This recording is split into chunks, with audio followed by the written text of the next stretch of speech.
এতিমের সম্পদ নিজেদের সম্পদের সাথে মিশায়া খায়ও না। ইন্নাহু কানা হুবান কাবীরা, নিশ্চয়ই এটা বড় পাপ। এই যে হুব শব্দটা এখানে, এই হুব পাপের অর্থ দেয়, নাফরমানির অর্থ দেয়।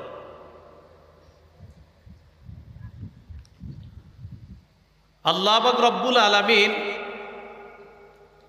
নাফরমানির অর্থ দেয় এই জাতীয় আরো কিছু আরবি শব্দ কোরআনে বলেছেন। যেমন ইসমুন শব্দটা নাফরমানির অর্থ দেয়, বাগয়ুন শব্দটা নাফরমানির অর্থ দেয়। আল্লাহ পাক রব্বুল আলামিন সূরা আরাফে বলেছেন ওয়াল ইসমা ওয়াল বাগয়া, সীমালঙ্ঘন করা, নাফরমানি করা, এগুলো আল্লাহ পাক রব্বুল আলামিন নিষেধ করেছেন, হারাম করেছেন। ফাসাদ শব্দটাও নাফরমানির অর্থ দেয়, গুনাহের অর্থ দেয়।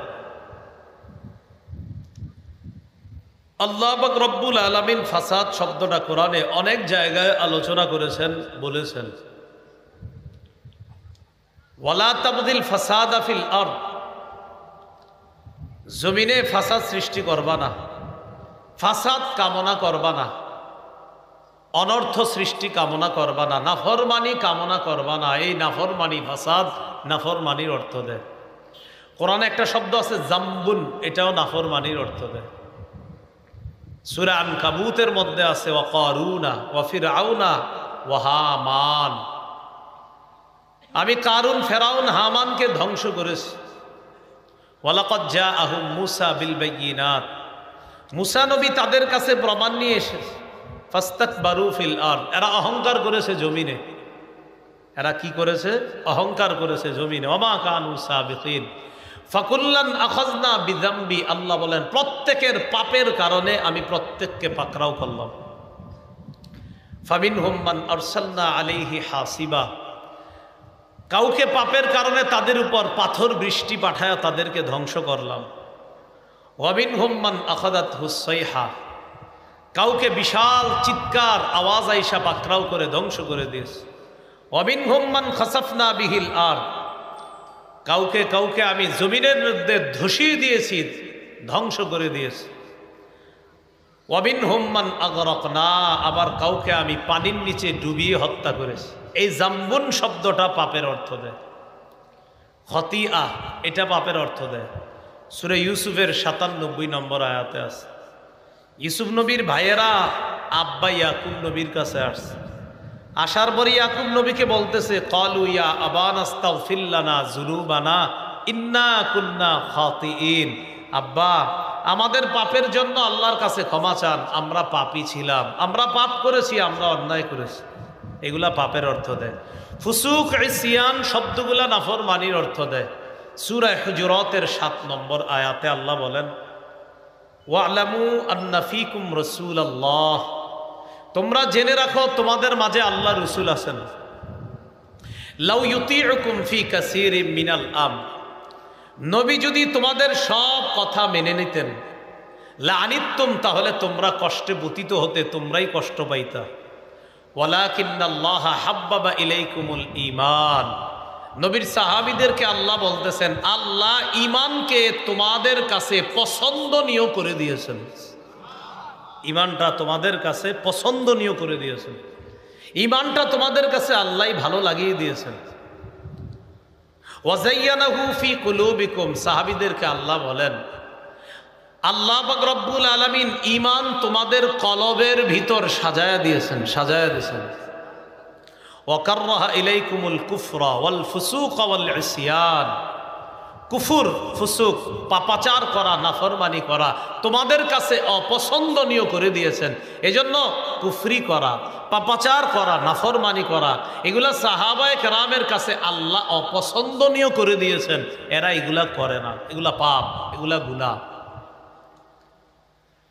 রাসূলুল্লাহ সাল্লাল্লাহু আলাইহি সাল্লাম বলেন ইয়াকুম ওয়া মুহাক্কিরাতিজ যুনুব, তোমাদের চোখে যেগুলাকে পাপ মনে হয় এই পাপ থেকে তোমরা বেঁচে থাকো। আম্মাজান আয়েশা সিদ্দিকা রাদিয়াল্লাহু তাআলা আনহাকে আল্লাহর রাসূল সাল্লাল্লাহু আলাইহি সাল্লাম বলেন ইয়াকি ওয়া মুহাক্কিরাতিল আমাল ফাইন্না লাহা মিনাল্লাহি তালিবা। আয়সা, যেই পাপ তোমার চোখে ছোট মনে হয় এই পাপ থেকে বাঁচো, এই পাপের ব্যাপারে কিয়ামতের ময়দানে জিজ্ঞাসা করা হবে। সহিহ বুখারীর বর্ণনা, আনাস ইবনে মালিক রাদিয়াল্লাহু তাআলা আনহু থেকে বর্ণনা, তিনি বলেন ইন্নাকুম লাতা'মালুনা আ'মালা হিয়া আদাক্কু ফি আ'য়ুনিকুম মিনাশ শা'র। তোমরা কিছু কিছু কাজ এমন করো যেটা তোমাদের চোখে চুলের চেয়ে হালকা মনে হয়। ওয়াইন কুন্না লানাউদ্দুহা আলা আহদি রাসূলিল্লাহি সাল্লাল্লাহু আলাইহি সাল্লাম মিনাল মুবিকাত। তোমরা যেই অপরাধটা চুলের চেয়ে হালকা মনে করো, নবীর যুগে এই অপরাধটা আমরা ধ্বংসকারী অপরাধ বলে সাব্যস্ত করতাম। আনাস এই রাদিয়াল্লাহু তাআলা এই কথাটা বলছে কিন্তু ১৫০০ বছর আগে। ওই যুগে যদি উনি তার সমসাময়িক যারা তাদেরকে বলে তোমরা যেটাকে চুলের চেয়ে হালকা মনে করো, আনাস রাদিয়াল্লাহু তাআলা আনহু বা নবীর কোনো সাহাবী ওই যুগে যেই আমলকে বলছে চুলের চেয়ে হালকা, আমগো আকাম দেখলে কি বলতো? আমাদের গুনাহ দেখলে কোনো সাহাবী তাহলে কি বলতো বলেন? আল্লাহ আমাদের সকলকে সব ধরনের অশ্লীলতা পাপ থেকে বাঁচার তৌফিক দান করেন। তিরমিজি শরীফের বর্ণনা 2305 নম্বর হাদিস। এই হাদিসের বর্ণনাকারী আবু হুরায়রা রাদিয়াল্লাহু তাআলা তিনি বলেন, ক্বালা রাসূলুল্লাহ সাল্লাল্লাহু আলাইহি ওয়াসাল্লাম মান ইয়াখুযু আন্নী হাউলাইল কালিমাত ফায়া'মালু বিহিন্না আও ইউআল্লিমু মান ইয়া'মালু বিহিন্না। রাসূলুল্লাহ সাল্লাল্লাহু আলাইহি সাল্লাম একদিন ঘোষণা করলেন, তোমাদের মাঝে কে আছে এমন, আমি এখন কিছু কথা বলবো, যে কথাগুলো সে গ্রহণ করবে, নিজে আমল করবে, অন্যকে শিখিয়ে দিবে, তারাও যেন আমল করে। ফাকালা আবু হুরায়রা রাদিয়াল্লাহু তাআলা আন ফাকুলতু আনা ইয়া রাসূলুল্লাহ। আবু হুরায়রা রাদিয়াল্লাহু তাআলা আনহু বললেন, হুজুর আমি আপনার কথা গ্রহণ করব, নিজে আমল করব, অন্যদেরকে শিখায়া দিব, তারাও যেন আমল করে। ফাআখাযা বিয়াদি ওয়া'আদ্দা খামসা। নবীজি আবু হুরায়রা রাদিয়াল্লাহু তাআলা আনহুর হাত ধরলেন, ধরে গুনে গুনে 5টা জিনিস শিখিয়ে দিয়েছে। কয়টা? এই 5 জিনিস আপনারা সবাই মনে রাখার চেষ্টা করবেন, আমি সহ আমরা সবাই মনে রেখে আমল করার চেষ্টা করব। যেহেতু প্রথমে নবী বলছে আমি এখন কিছু কথা বলবো, কে আসো আমার কথাগুলা গ্রহণ করবা, নিজে আমল করবা, অন্যকেও শিখাইয়া দিবা, সেও যেন আমল করে। তো যেহেতু নবীর হাদিসটা আমি পড়ছি, তো আমি পড়ার পর আমিও আপনাদেরকে বলতেছি, নবী বলছে যে এটা গ্রহণ করবে সে নিজে আমল করবে এবং অন্যকে শিখাইলে তারাও আমল করবে। এখন আপনাদেরকে শিখাইলে আপনারা আমল করবেননি, এই শর্তে বলা যায়, যেহেতু নবী শর্ত দিছে শুরুতে। এবার আল্লাহ রাসূল সাল্লাল্লাহু আলাইহি সাল্লাম গুনে গুনে আবু হুরায়রা রাদিয়াল্লাহু তাআলা আনহুকে 5টি জিনিস শিখাইছে। 1 নাম্বার, ইত্তাকিল মাহারিমা তাকুন আবাদান নাস। তুমি হারাম কাজ থেকে বাঁচো, হারাম কথা থেকে বাঁচো, হারাম মজলিস থেকে বাঁচো, হারাম শোনা থেকে বাঁচো, হারাম বলা থেকে বাঁচো, হারাম পোশাক থেকে বাঁচো, হারাম খাদ্য থেকে বাঁচো, হারাম উপার্জন থেকে বাঁচো। আর এই কথাটা অন্যকেও জানায়া দিও আবু হুরায়রা, যে হারাম থেকে বাঁচবে আমি নবী ঘোষণা করলাম তাকুন আবাদান নাস। তুমি যদি বাঁচো এবং তুমি যাদেরকে জানাবা তারাও যদি বাঁচে, এই ব্যক্তি পৃথিবীর শ্রেষ্ঠ আল্লাহর ওলি হয়ে যাবে। আপনাদের এই এলাকায় কেউ যদি আপনারা হারাম কাজ না করেন, হারাম কথা না বলেন, হারাম কথা না শোনেন, হারাম খাদ্য না খান, হারাম পোশাক না পরেন, হারাম উপার্জন না করেন, বিশ্বাস করেন আপনাকে হয়তো এই এলাকার মানুষ অতটা দাম দেয় না, বাংলাদেশের কেউ হয়তো আপনারা চিনেও না, এই এলাকায় বড় বড় কোনো অনুষ্ঠান হইলে হয়তো আপনারা তেমন কেউ পাত্তাও দেয় না, কোনো দরবার মিটিংয়ে আপনারা তেমন গণেও না, আপনার কথা এলাকাবাসী তেমন একটা গ্রহণ করেও না। কিন্তু জানেন আপনার একটা ভালো গুণ আছে, আপনি হারাম শোনেন না, হারাম বলেন না, হারাম খান না, হারাম ছুঁয়ে দেখেন না, হারাম উপার্জন করেন না, কম খান তো হালাল খান, বেশি খান তো হালাল খান, পরিধান করেন তো হালাল হালাল পরিধান করেন।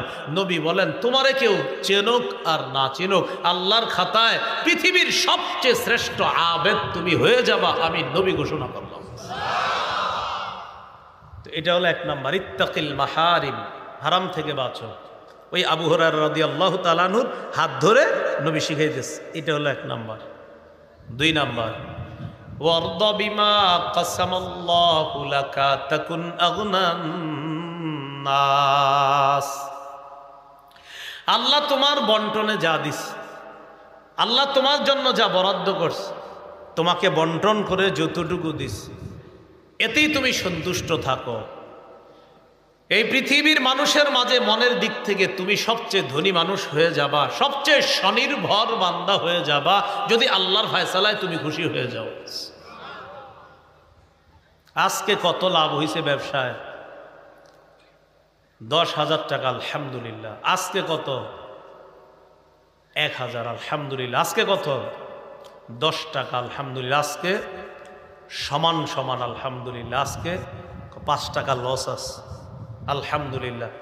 ভাই আপনি 10,000এও আলহামদুলিল্লাহ, 10এও আলহামদুলিল্লাহ, লসেও আলহামদুলিল্লাহ। ঘটনা কি?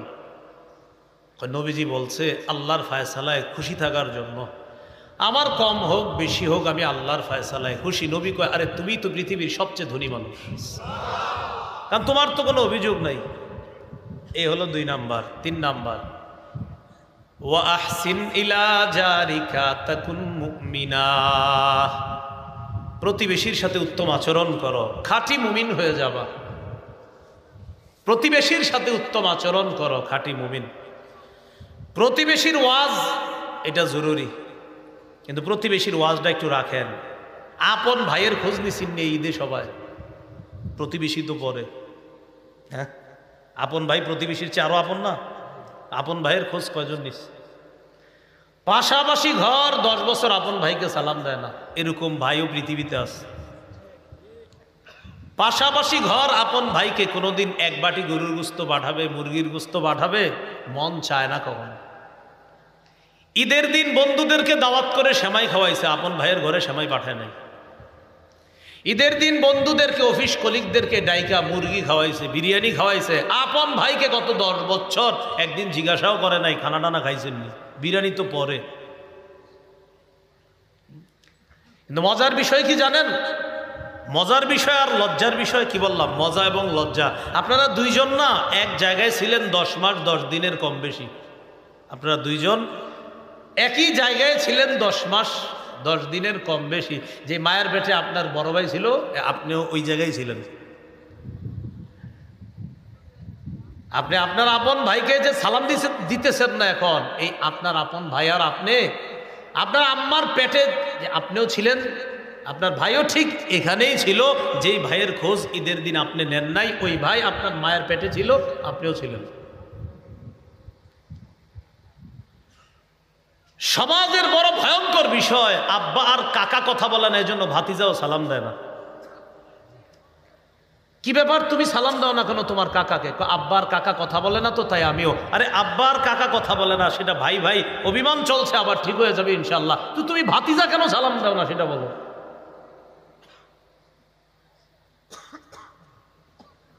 আল্লাহ আমাদেরকে কথাগুলা বুঝার তৌফিক দান করেন।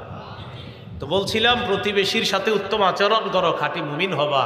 এর মাঝে আপনাদেরকে বললাম যে ঈদের দিন কয়জন আপন ভাইয়ের খোঁজ নিয়েছেন? 4 নাম্বার, ওয়া আহিব্বা লিন-নাস মা তুহিব্বু লিনাফসিকা তাকুন মুসলিমা। নিজের জন্য যা পছন্দ করো মানুষের জন্য তা পছন্দ করবা, খাঁটি মুসলমান হয়ে যাবা। 5 নাম্বার, ওয়ালা তুকসিরিদ দিহকা ফাইন্না কাসরাতাদ দিহকি তুমিতুল কলবা। বেশি হাসবা না, বেশি হাসি অন্তর মৃত বানায়া দেয়।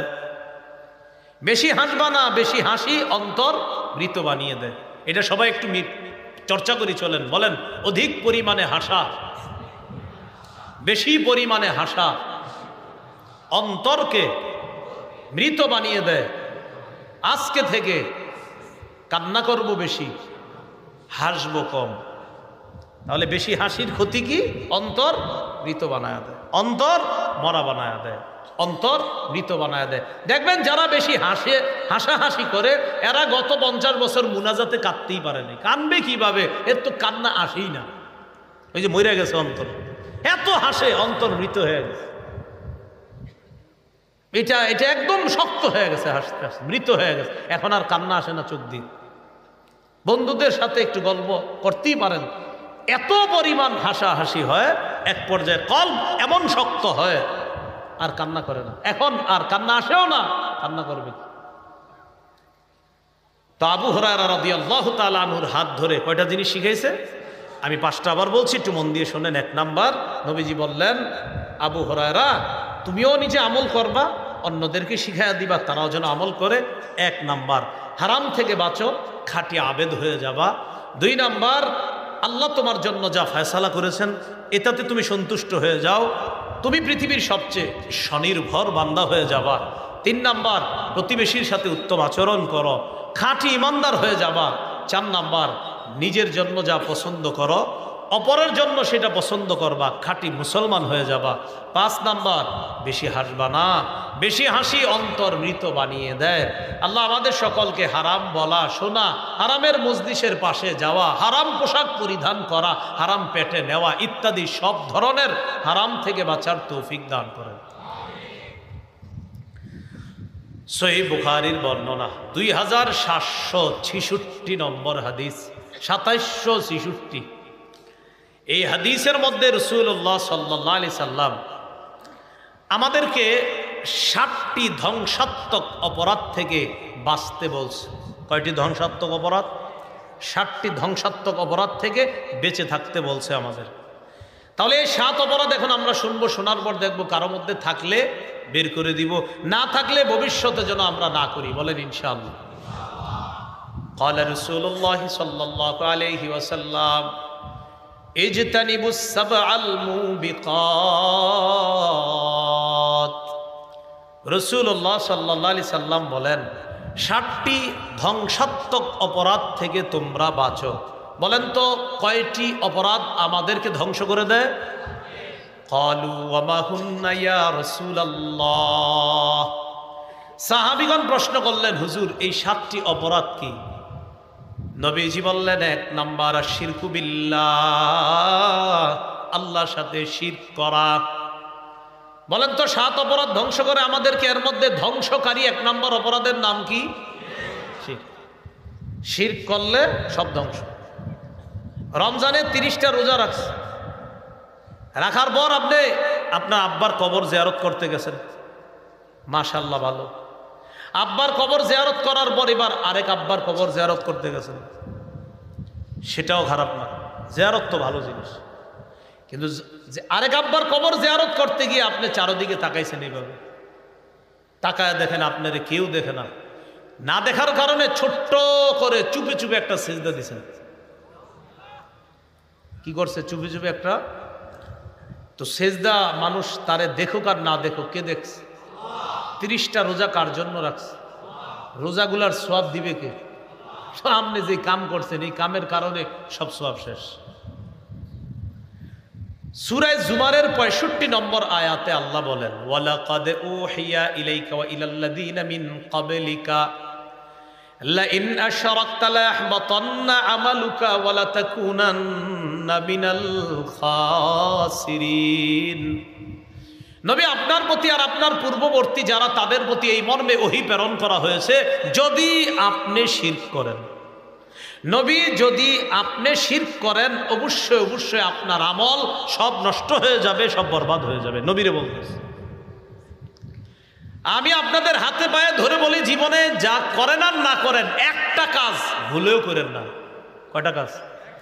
স্বপ্নেও করেন না, ভুলেও করেন না। মানে স্বপ্নে করলে যদিও মাফ, স্বপ্ন তো আপনার হাতে না, কিন্তু এরপরে আল্লাহরে বলবেন, আল্লাহ এই কামটা যাতে আমি স্বপ্নেও না করি। দোয়াটা করবেন ইনশাআল্লাহ। সেটা হলো শিরিক।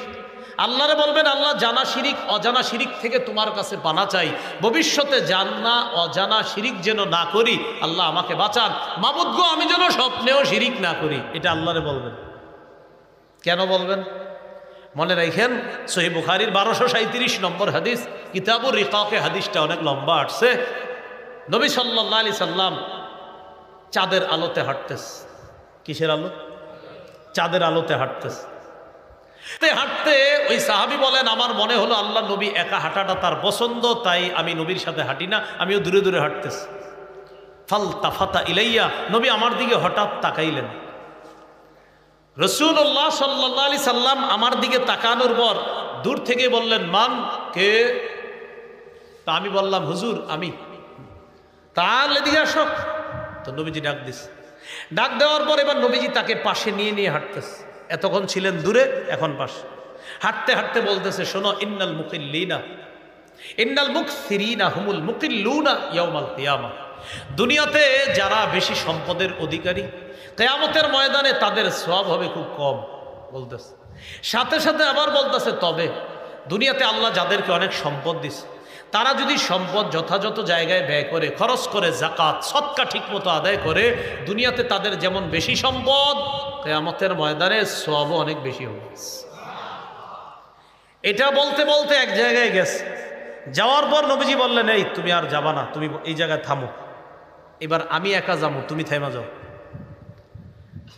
সাহাবীকে আল্লাহ রাসূল বললেন, আমি এক জায়গায় যাইতেছি, আমি যাওয়ার আগ পর্যন্ত লা তাবরাহ মাকানাক হাত্তা আরজিআ ইলাইকা, আমি আসার আগ পর্যন্ত এখানেই থাকবা, নড়বা না, যা হওয়ার হবে এখান থেকে উঠবা না। জি হুজুর, ঠিক আছে। রাসূল সাল্লাল্লাহু আলাইহি সাল্লাম চলে গেলেন। সাহাবী বলেন, আমি তাকিয়ে রইলাম, হঠাৎ দেখি আর নবীরে দেখা যায় না, যাইতে যাইতে কোথায় জানি যাইতেছে, আর আমি দেখি না।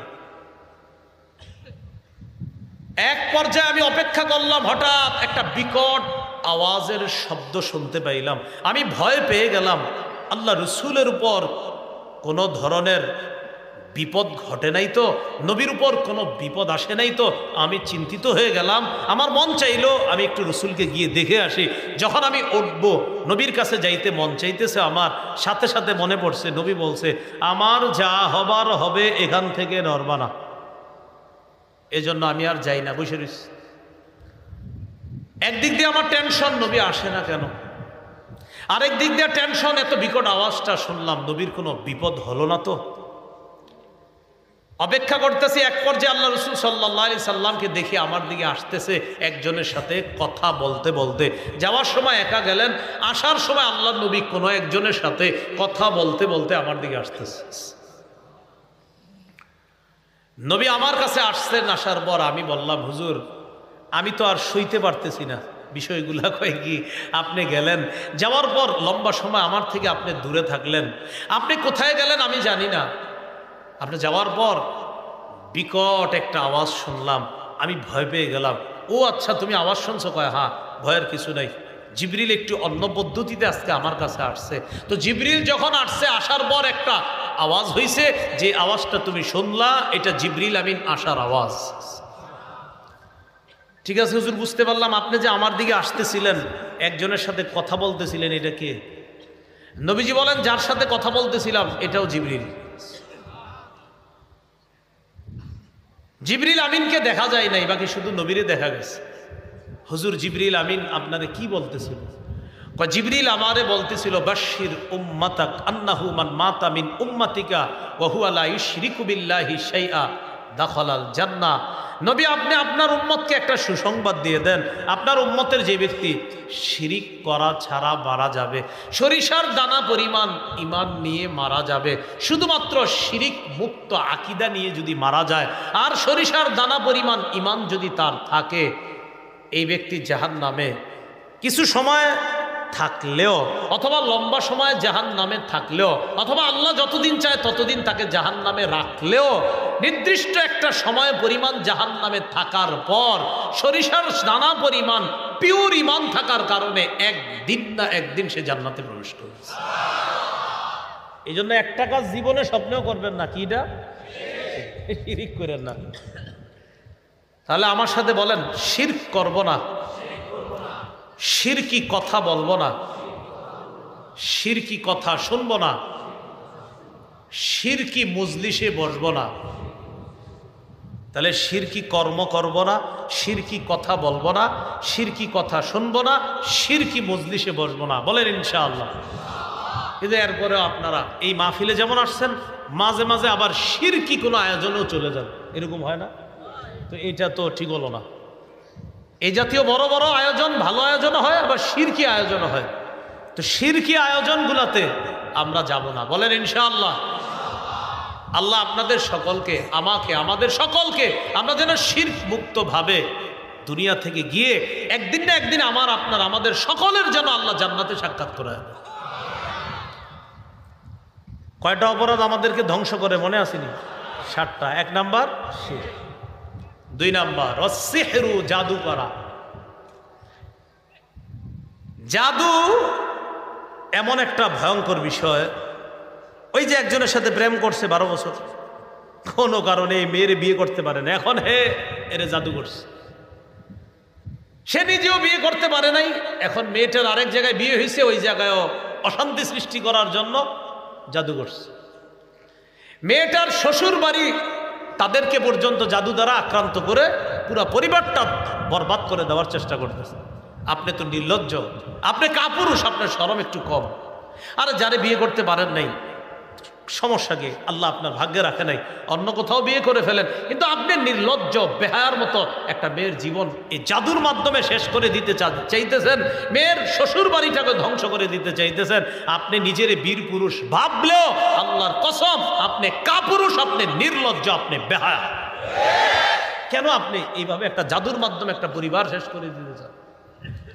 দুনিয়া ধ্বংস করলেন, আখেরাত আপনি ভাবেন যে আপনি খুব বীর পুরুষ, গোড়ার ডিমের পুরুষ। আপনি বিয়ে করতে পারেন না তো শেষ, খালাস। কেন আপনি জাদুর মাধ্যমে আবার পরিবার ধ্বংস করবেন? তো জাদু, এক তো যাদেরকে জাদু করে তাদের জীবনটাও হয়রানির মধ্যে ফেলায়, আর যে ব্যক্তি কাজগুলো করে ওর দুনিয়া আখেরাত সব বরবাদ। আল্লাহ আমাদেরকে হেফাজত করে। বলেন ফজরের পর, সবাই বলেন ফজরের পর, মাগরিবের পর, ফজরের পর, মাগরিবের পর। এই কথাটা 3 বার বলেন। বলেন ফজরের পর, আবার মাগরিবের পর, ফজরের পর। বলেন কুল হু আল্লাহ 3 বার, ফালাক 3 বার, নাস 3 বার। তাহলে বলেন তো কুল হু আল্লাহ, ফালাক, নাস কোন 2 ওয়াক্ত নামাজের পরে 3 বার 3 বার পড়ব? রইল আর কয় ওয়াক্ত? কোন 3 ওয়াক্ত? জোহর, আসর, এশা। অবিকল আমলটা একবার করে, জোহরের পরে একবার করে কুল হু আল্লাহ, ফালাক, নাস, আসরের পরে একবার কুল হু আল্লাহ, ফালাক, নাস, এশার পরে একবার কুল হু আল্লাহ, ফালাক, নাস। এবার আমি বলবো সংখ্যা, আপনারা নামাজ বলবেন 3 বার 3 বার করে কোন কোন নামাজের পর? একবার একবার করে কোন কোন নামাজের পর? জোহর, আসর, এশা। আজকে থেকে মরণ পর্যন্ত একদিনও ইনশাল্লাহ আমাদের জন্য এটা ছুটে না যায়। করবো তো ইনশাল্লাহ আমলগুলা? জাদু টোনা থেকে আল্লাহ আমাদেরকে হেফাজত করুন। এবার বলেন আমার সাথে, ঘুমের আগে বিছানায় বসে কুল হু আল্লাহ 3 বার, ফালাক 3 বার, নাস 3 বার পড়ে হাতে ফু দিব। দেন, এভাবে দেন, ফু দেন, এভাবে দিচ্ছেন। ওলামায়ে হযরত, আপনারা তো জানেন, আপনারা না, আমার আলোচনা চলতেছে সাধারণদের সাথে, আপনারা এগুলো করেন না।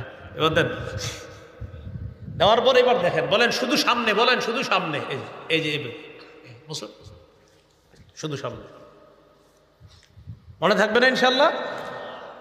তাহলে 3 বার 3 বার আমলটার সময় পেলাম। 3 বার 3 বার 3 বার, ফজর, মাগরিব আর হলো বিছানায়। ফজর, মাগরিব আর হলো বিছানায় ঘুমের আগে। তো ঘুমের আগে আর একটু বাড়াবেন, এইভাবে 3 বার 3 বার পড়ার পর পরে এইভাবে আপনি নিজের শরীরটা এভাবে মুছে দিবেন।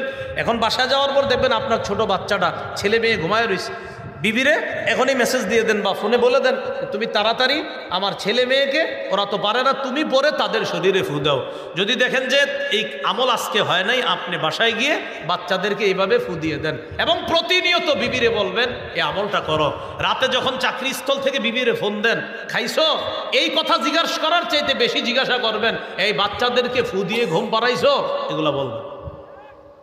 ভাই মনে থাকবেন ইনশাআল্লাহ? আল্লাহ আমাদেরকে বুঝার তৌফিক দান করেন। কয় অপরাধ আমাদেরকে ধ্বংস করে? 7টা। 1 নাম্বার শিরিক, 2 নাম্বার জাদু করা, 3 নাম্বার ওয়াকাতলুন নাফসিল্লাতী হারামাল্লাহু ইল্লা বিল হক, অন্যায়ভাবে কাউকে হত্যা করা। অন্যায়ভাবে কোনো পশু পাখিকে হত্যা করবেন না, অন্যায়ভাবে। চড়ুই পাখিকে অন্যায়ভাবে হত্যা করবেন না, চড়ুই পাখি পর্যন্ত অন্যায়ভাবে হত্যা করবেন না। ধরবেন, ধরে জবাই করে বিসমিল্লাহ বলে জবাই করে খাবেন, ঠিক আছে। কিন্তু গাছে বসে রয়েছে বেচারা, আপনি একটা ইট মারলেন এইভাবে, এটা হত্যা। এই বেচারা গাছে বসা, আপনি বাঁশ দিয়ে এইভাবে মারলেন ওরে, এটা হত্যা। ওরে সুন্দরভাবে ধরেন, ধরার পর বিসমিল্লাহ বলে জবাই করেন, ঠিক আছে। নাসাইর বর্ণনা আসছে, রাসূলুল্লাহ সাল্লাল্লাহু আলাইহি সাল্লাম বলেন, কোন ব্যক্তি দুনিয়ার মধ্যে কোনো চড়ুই